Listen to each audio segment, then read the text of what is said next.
เว็บไซต์เราเลยบล็อกที่ยังถึงกันตัวดิ่งคุยเนี่ยเส้นกันเฟซทอกดิ่งติดสุดเลย www.wordpress.com และ www.wixox.com สเราและ blogger.com ที่ก็เกี่ยวต้องอาพุ่นเอาดิ่งเส้นนั้นกันไทย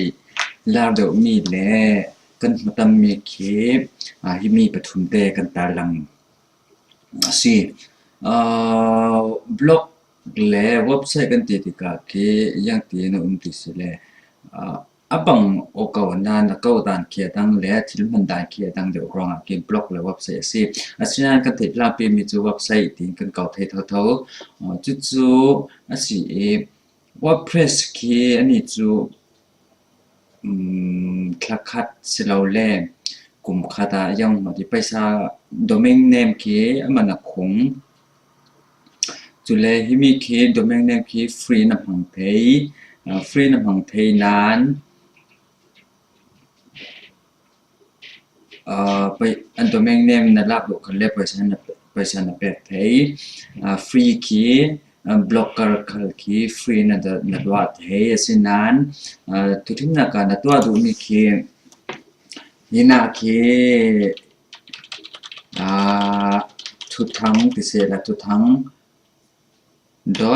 .wix.com ที่นั่นหลังดิ่งนะ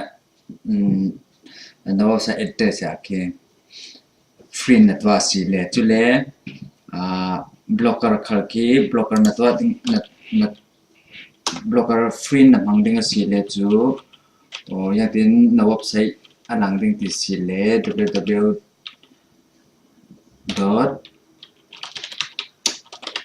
ทุกทั้ง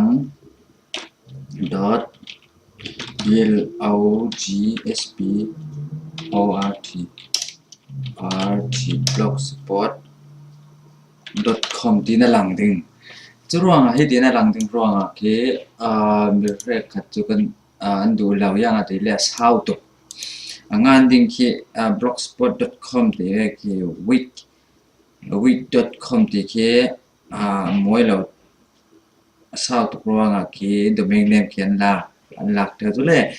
domain name กันหลักนักสังเกตยังสิที่จะเลยจันเราตั้มเดียวกันงานที่มีโปรที่จะเตะเดี๋ยวถอยโกกัลdirect โกกัลที่กุดตั้งที่เสียละโกกัลกุดน้อยสิตัวเลยก็ Gmail ข้องในตัวโปรจะ blocker ที่ Gmail ที่มี Gmail page เตะที่ email page อย่างเตะจีจู่ๆสิตัวส่วนกันสิ่งที่มีจู่บล็อกตัวด่าน blocker ที่ยังติดกันตัวดิ่งที่มีกันเจ้าดิ่งจุมีฐานะ blocker ที่ www.blocker.com ที่งานเราละ page ที่นั่นหลังดิ่ง get free domain ที่จุเล่free ที่บริษัทละนะฮอลเทย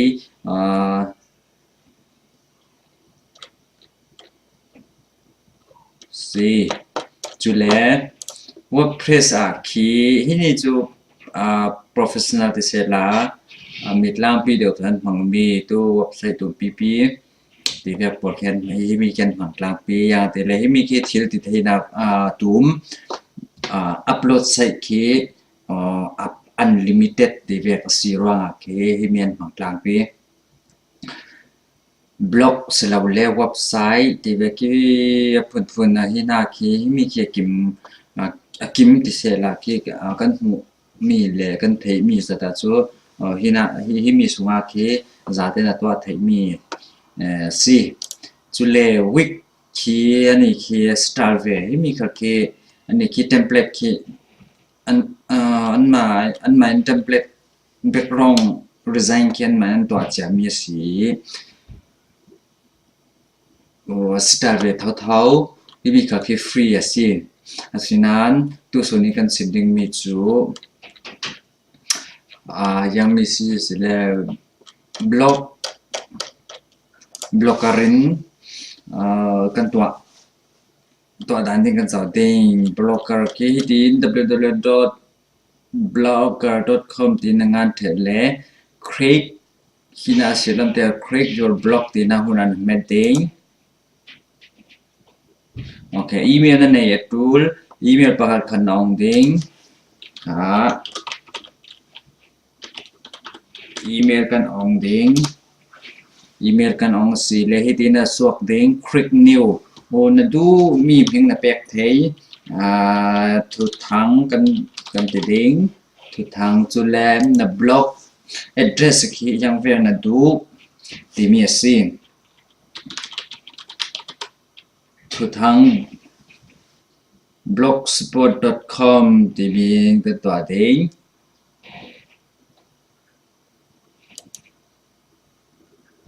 ngã lâu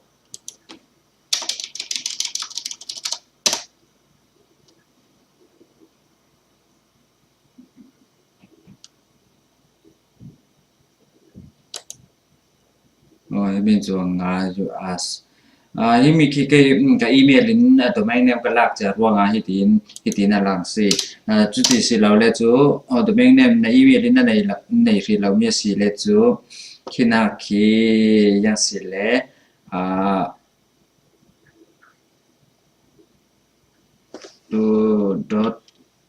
.org ngã lâu ngã mi ding chú si ngã mi na khriel ding chú leo ngã dấu hi mi khi na phang the ti thu thang pun as ti mi khi tu lo se kan mo op mi ruang ki pakat kan het me mi si hina khi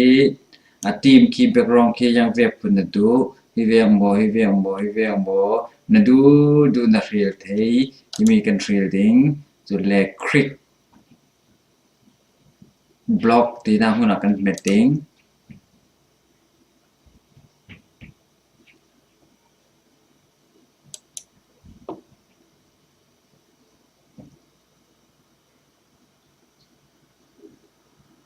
ok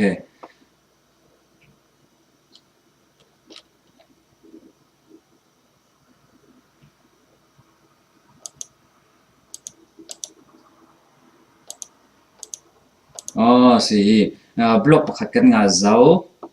hi tin suak ding hi tin suak si le lolo se chu na tre asinan hina lam ki cha na post ding si le post ki na met ding chu le sila post sila new post kan phe ding new post kan phe ding hina ki compose HTML chú lệ hi mi font size normal hi na lam por ki na mate na holding hi mi ki video si kan meeting na YouTube direct na upload thei chú lệ na YouTube ta na channel ta na upload thei na phone ta na upload thei chú lệ na uploading si le na computer ta na uploading si le hina upload ta na fading choice video upload ti na kan na fading in na video na lap ning save na pe ding okay nga ding chu le free in pang mi si ro nga ke hina ki video upload le file upload ki zakat MB 100 megabyte long nga de cho si chu hina ki thu thang pakhat kan ngan ding si le zuk ha si bi kan re ta tha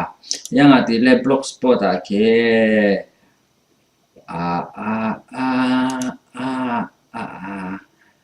okay kan meeting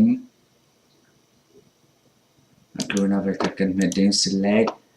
ina ki atluna ve kan na si le medium large extra large TV ke na tua thei tin extra large TV ke na tua ding chu le hi ni ki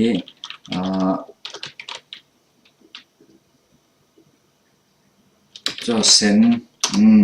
TV tu thu thim na ka hi na ki cha phun kan ngan thlang ding โอโอโอจากที่คุยหน้าตากันลาวเดินประคัดขัดกันลาวทีนี้อ่า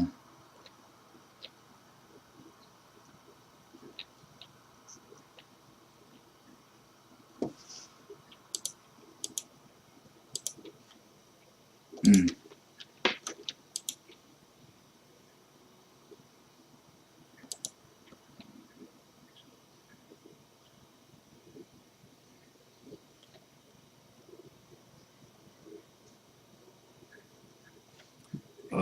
จากที่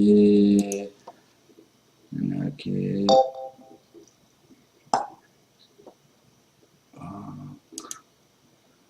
สอน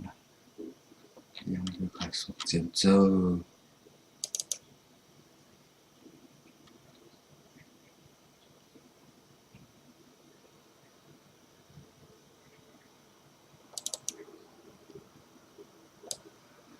ว่าจะไอ้มีคีย์กันโพสcopy กันตัวเองจุดแล้วจากกันโพสเองหินาคีกันเรตติ้งมีคีย์ select กันเปิดเองจะฟังคีมีคีจะ select กันเปิดกันจะฟังคีตัวเดียวนะดูสิเลยla Justinเริ่มเทจุดแล้ว normal in rate ina ki color kan du sile karo na tling the ina ki ina ki title ki nangan ding ina title to pi zeta cha pakhat kan ngan sile title to pi himi cho ki Israel Polin temple sakna ding cho senan hall to mi si himi ki na ti ve ki title ki nangan ding chule label kha ki nangan ding label ana met ding thu thang himi ki ramdang thu thang sile ramdang thu thang okay tin nanga le da na meting himi ramdang thu thang tina level tia swak ding ina ki title ki o Israel cho sen okay tin himi ki kan cha ngan mi po ki sao to ko sile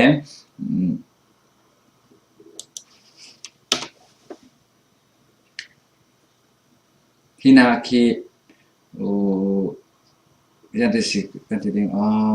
content content na kasi chabu ki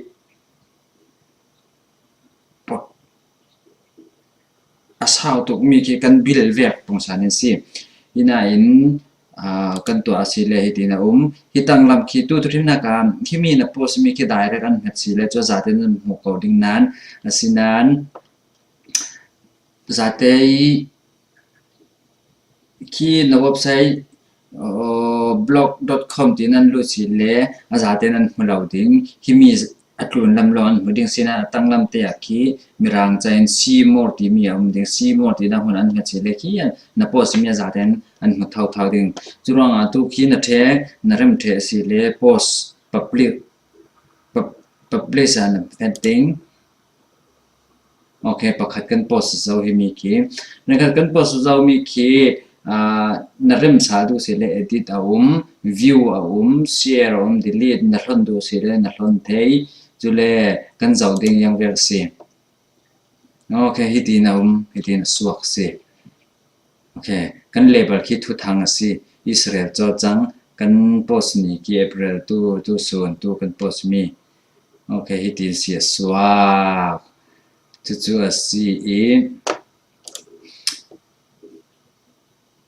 comment an lo pe sile hina ki comment an lang ding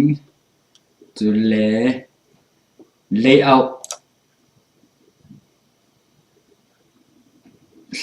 lana layout lana ki yang re kan ding himi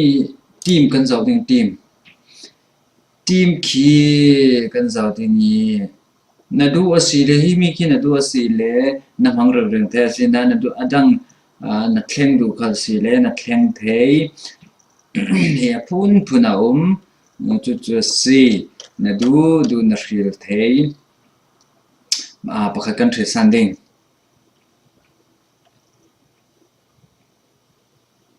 himi se okay apply apply to block converting or hitting chang hitting so himi ki computer is outing me si himi ki phone is outing me si chu see backup restore dan sila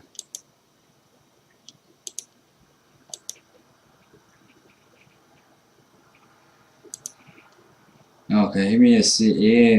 kan outing customer ya kan fading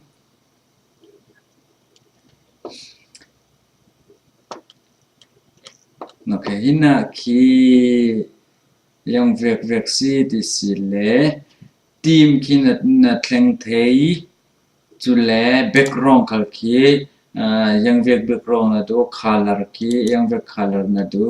hi vek background mo na do na ril thei o hi ti na chang ding ka hi ti na ding da background chu le ina color ki yang vek color si na do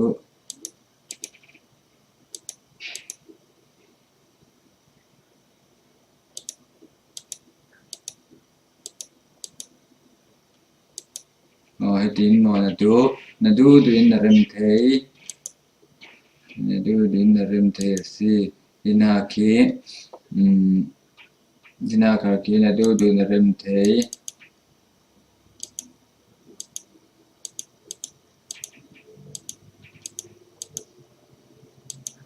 okay tin so le advance ya kan fading advance ya ki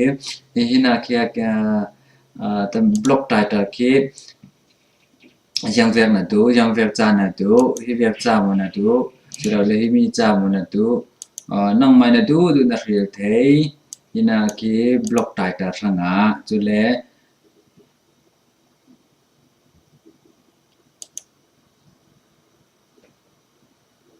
ina sang te à si color ki kan meeting yang việc hi akul nak te ki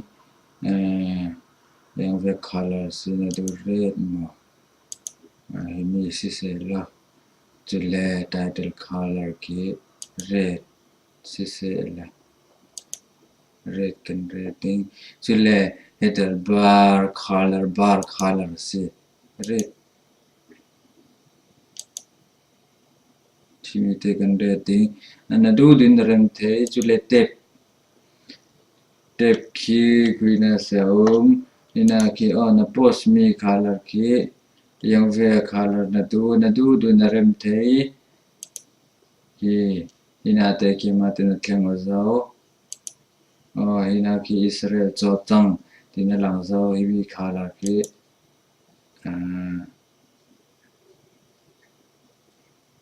adum si se na ti si le adum te na lang ding tu le post title phone ti mi ki yang ve cha phang po na du ti si nang ma ten na rem ding na du na rem ding hi mi post viler color ka ki na du nang ma ten hi na lang la wa adum kan ti thau hi mi te kan to ding chi chin na to ding hi na te ki yang color na du ding yang mi cha phang na du ding share te na te ki se sharing up Arhengte se la sharing icona a sense se la tele back quick color aki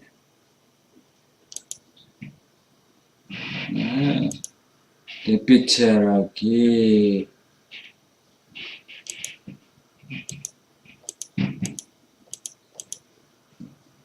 then nang mate na du rem ding ina kare background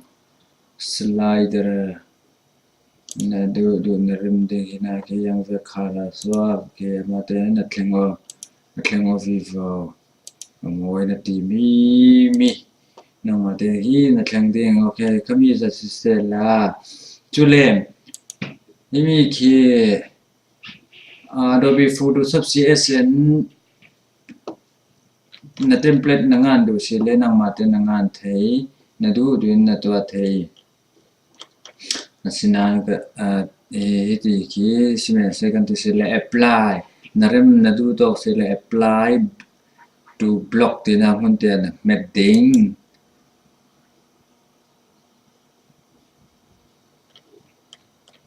ok chú thế lẽ bet to block ra gần fading yang về là chẳng ok thì see quay refresh gần ta đây refresh là tôi ngã lâu cái dấu đi view gần fading view blocker thì chẳng chẳng cần phải xử lý thì parrot loading mình kia xem khui to khale met khale parrot loading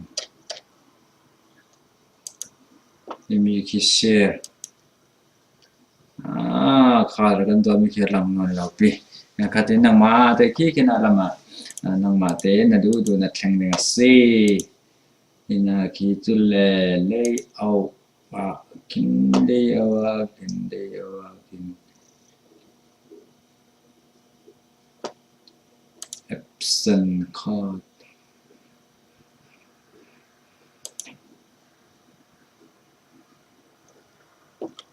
ina ki chia mi pol siro ki ina ka kin update na himi ki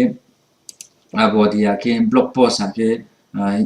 zoom te din hina ki na heading na post mi por ki pezit tiang alang ting na do si play pasha ka ke to zule read more tin alang ding ani hla alang ding zule pol na post mi alang ding post to be zule gumen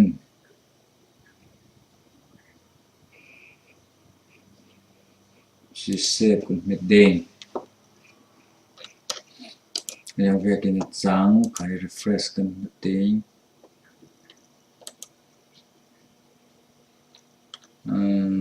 si tin lang chu na post na du si le new post na met sa ding chu le na post mi ma ki tin lang ding mi nung budget ne lo leng ti mi ki na ki lang ding minung pakhatin zau mi ki kan post mi ki chule status khui to kram si zau tam bi ti ve ki za te na lango pe chi liu ni kan to ve ten ko kal po ni ko kal la mi si mi zau tu am zau katin si itin zuk tam pp kan post theo cha tam pp kan ngan theo mi por ki blog website ti ve ka ki kan ngan le tha yang ati le mi ni in leng ta mi ni in zau ta ma si le poisa kan nga thei yang ati le tu facebook kan phang mi kha ki tu website pa khat si dan jo facebook kha ki ko kal kutang itu ami si Facebook kaki kan mi punin minung billion kan mangrong aki company polin ki chongnya polan red katin Facebook chu milena na hakte milena chang ti vekin blog website ti vek idea phun silaw le na thil to mi te na zuk te pol ki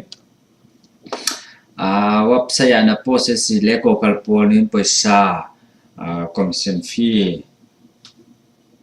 million pi la na chang thei chu arak sirwanga ki blog le Facebook ki hlai odan ma te kan simbo si blog a ki website a ki cha na post asi le Facebook group ti ve ki tu Facebook group to ti ve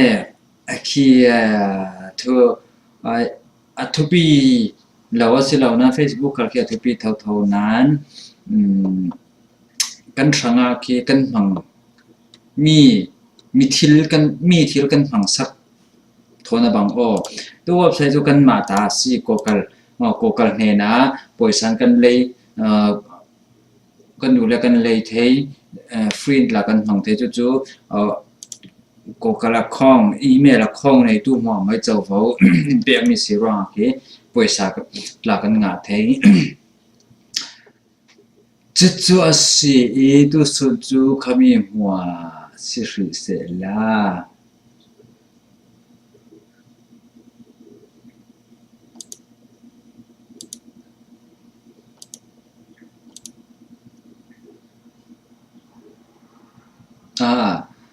ina khi sitting sungan at meeting chule ina khi edit na to ading ke chu host name domain name kan ne charo a hi tin lang la si le nang chu domain name na lang na leading mo lao ti ding domain name khi na le si le hi ve kan so ding plus address ki na du in na to na du mi se lao hai ni man kul wan kia phun .com .in .info ti vera phun sinan blog support ti mi kia non lao ding hinai kan zau mi vekin domain name na le pesa na pe ka se re blog.com ti ver with ti ver non lao ding hinai thu thang .com ti ve kena lang thlang ding chu se chu le hina khi na email pathum pali ne si le na email pathum pali ne invite thei author tina muna khi na email na ding hina khi zo email na ding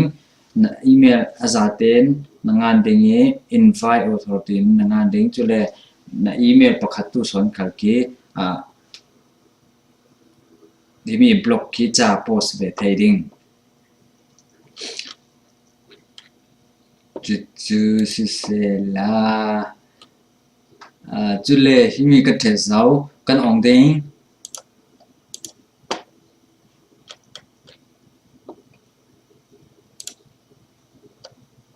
yang tin kan ong ding okay blogger.com tin ngan thau ding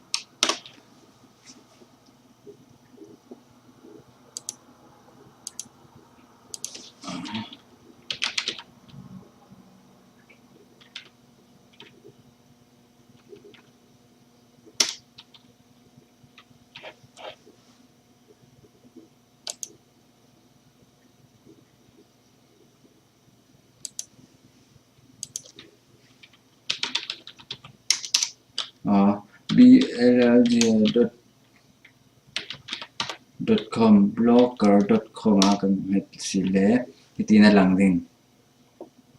okay thu thang itin na email nong cha sile direct in sok lang ding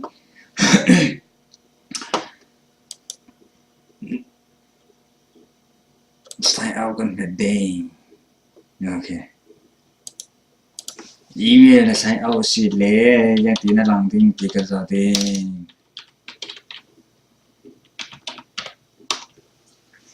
okay hina ki na website blogger na nei zawrang blog na nei zawrang sign in na meeting sign in ki email na ong ta tool okay tina sok chi kan cha kan post ning si le new post kan fading sile kan post chan mi kan zaw ding si le view block ti na hun te na mu thei mo ina ki view block ti na na meeting mu tu kan post mi okay tu si tu in block ki na du non law si le na hlonding na delete tu si le sitting ana meeting chule ada na meeting backup file na to du mo ti po la su chule remove your block to sele delete block ti mi ina ki delete block ti da na me ta si le kan me ding mi ki kan phan ding okay mi ki before you delete explain sa te kan delete this block okay sin not inte kan me ding okay kan block kan delete sau tu le yang man mo ding non lau day